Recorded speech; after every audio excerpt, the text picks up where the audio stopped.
Part two of this lecture for this week is going to be about fats or lipids. Take a look at the food that you have on this plate. You've got bacon, you've got some eggs, you've got hash browns, and you've got grapes. And there's the muffin in the back. Of all of those things, take a guess at which you think has the most fat in it.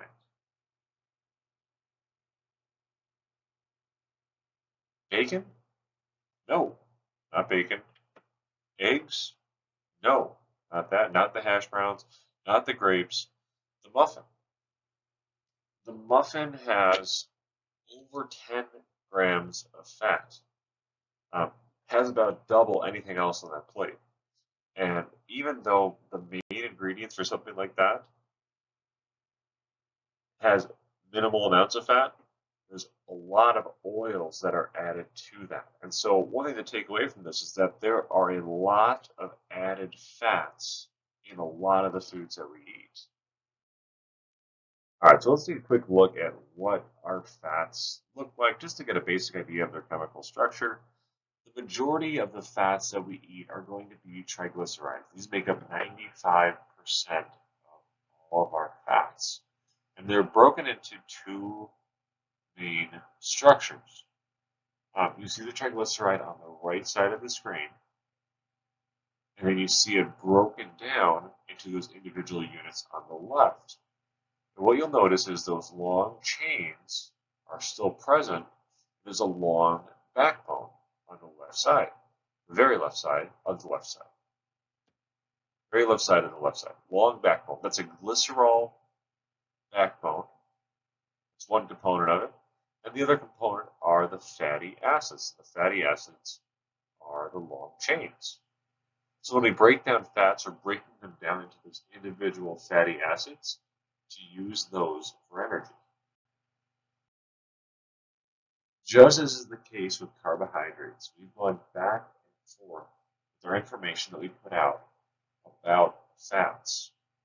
What we used to say back in the 80s and 90s and even into the early 2000s was that cholesterol was very, very bad for us. Eggs especially, they have lots of cholesterol, very bad, cause inflammation. They are going to lead to poor heart health outcomes. Now, fat, especially saturated fat, isn't as bad, and cholesterol pretty much is shown to have almost no effect on health, at least no negative effect on health. We can pretty much eat as much cholesterol as we want. From that specifically, shouldn't have any issues. We have to kind of moderate our saturated fat intake, but cholesterol is fine. So we've taken a complete 180 from where we were back in the 80s, 90s, early 2000s to where we're at now with how we approach fat. There's two main types of fats. You have saturated and you have unsaturated fats. The difference with the two is that saturated is called saturated because it's completely saturated or completely surrounded by hydrogen atoms. The unsaturated fatty acids, they're going to have a little bit of a break at least one point in their long fatty acid chain. And so one of those carbons won't be completely surrounded with hydrogen atoms like the saturated fats are. There's going to be a little bit of a break there, which you can see on the bottom of the page. So unsaturated fats, those come from plant-based sources. Saturated fats come from animal sources. Again, two main types of fatty acids, saturated and unsaturated fatty acids. The saturated ones completely surrounded by hydrogen. The unsaturated ones are going to have a double bond that's going to cause the chain to be a little bit wonky, somewhere in the middle of that fatty acid chain. And what's important to note about that is that as far away from the end of the chain that is the number that goes after the term omega. So on the top, count over from the far left the number of carbons that you see. 1, 2, 3, 4, 5, 6, 7, 8, 9. That ninth carbon has a double bond to another one. Omega 6, that carbon atom is 6 down, and omega-3, that carbon atom is 3 down. You're not going to be tested on that, but it's some information that's interesting, at least worth knowing about omega-3, omega-6, omega-9 fatty acids.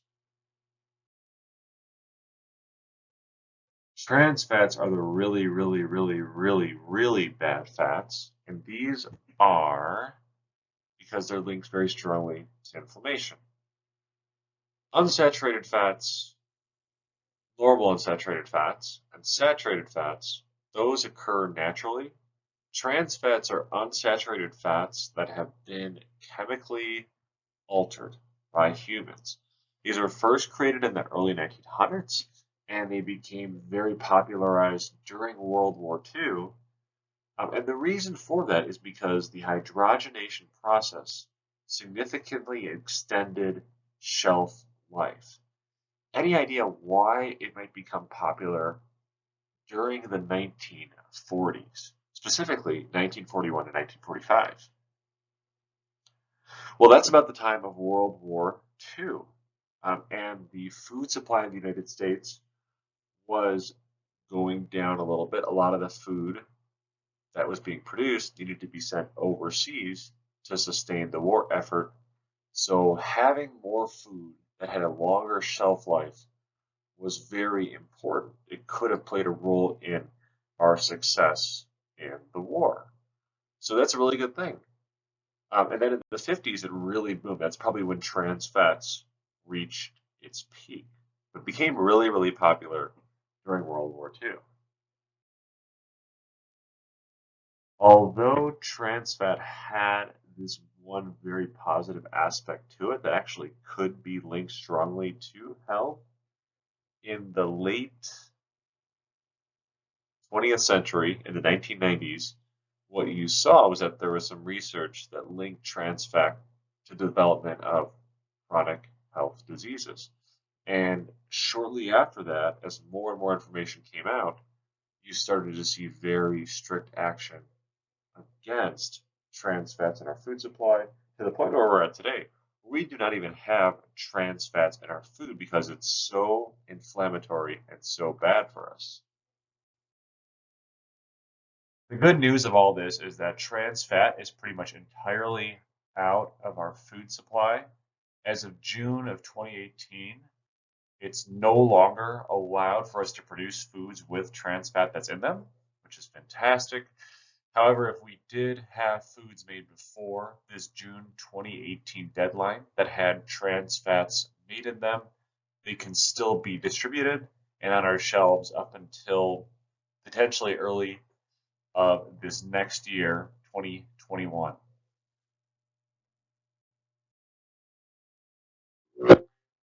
What we have on this slide are a list of different foods and then the proportion of the different types of fats that are in each of them.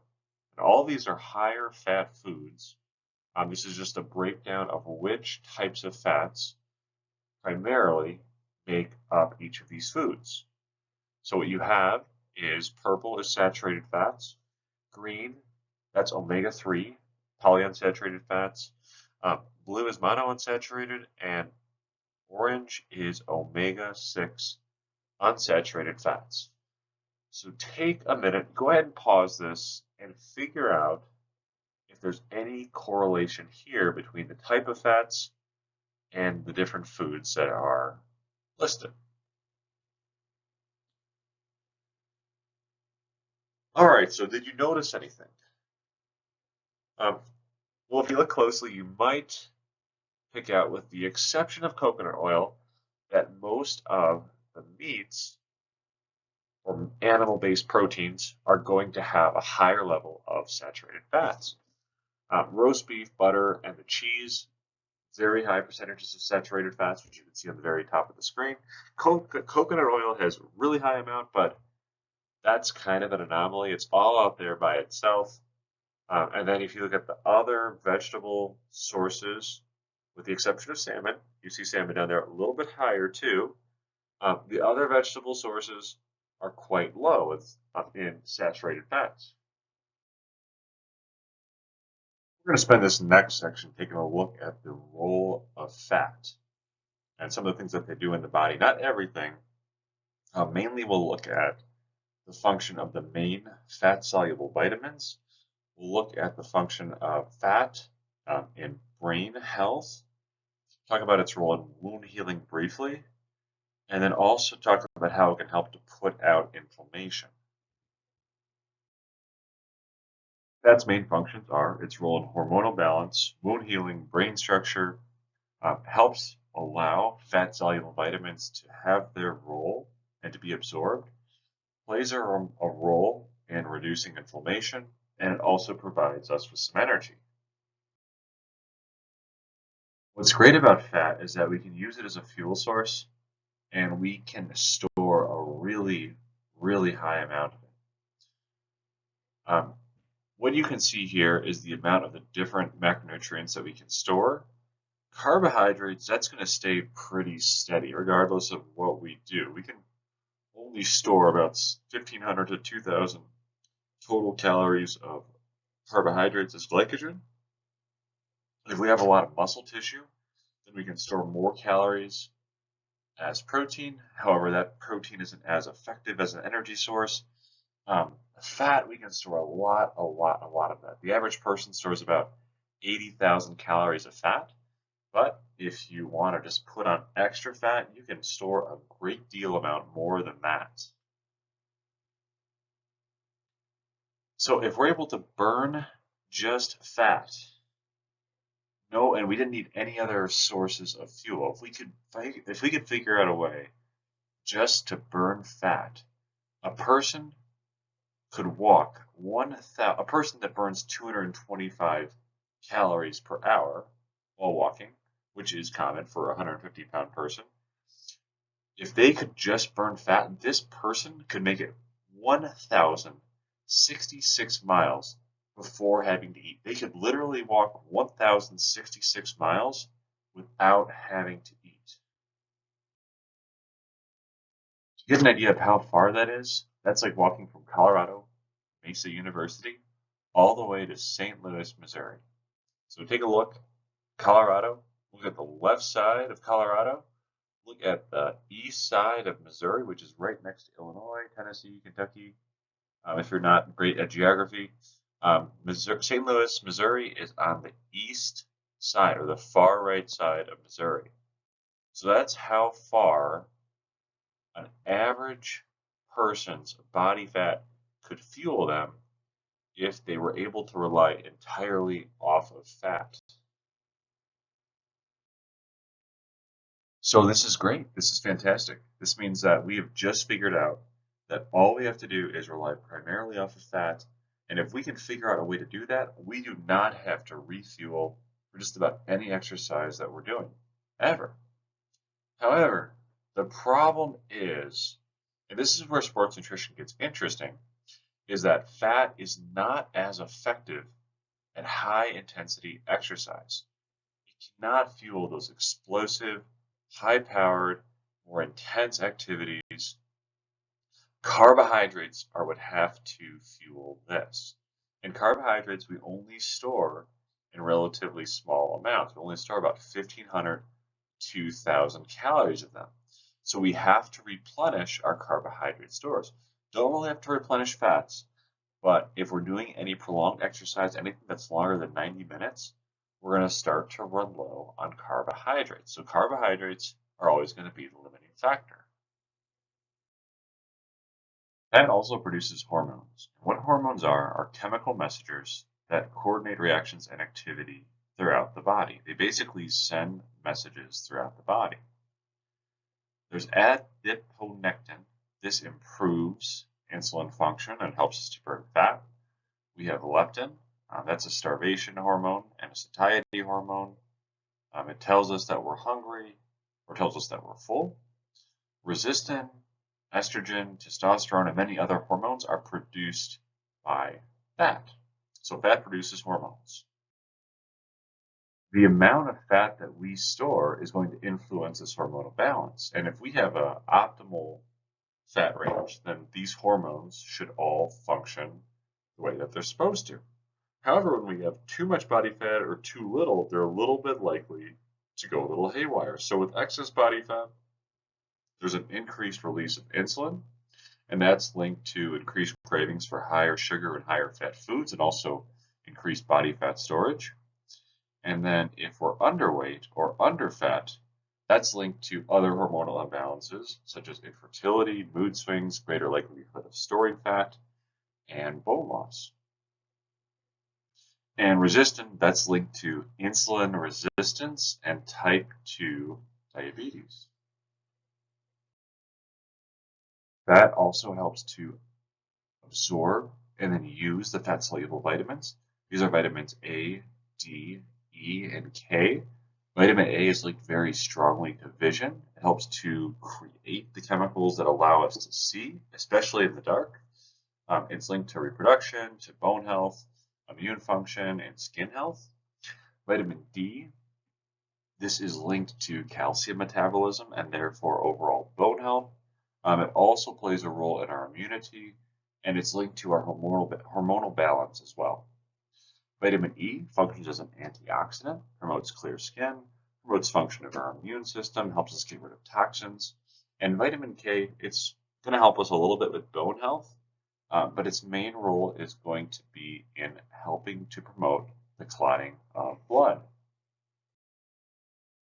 Fats play a major role in brain function, and this is one because the brain is primarily fat. So we see in young children and infants, they have very high fat needs because largely because their brain is developing, and they need fat in order to adequately develop that brain. Also, our mental health is strongly linked to fat intake because of the hormones that we talked about earlier. And the hormones are going to significantly influence our moods, emotions, and even thoughts. Fats also play a major role in wound healing. When I've worked in nursing homes, a lot of times what we'll see are that the residents there are going to have these things called pressure ulcers, which are openings or wounds near bony prominences. So what happens is they might be sitting for a very long period of time, and their butt bone, their sacrum, is up against the seat of the chair for a long period of time. And so there is going to be some wear and potentially some skin breakdown.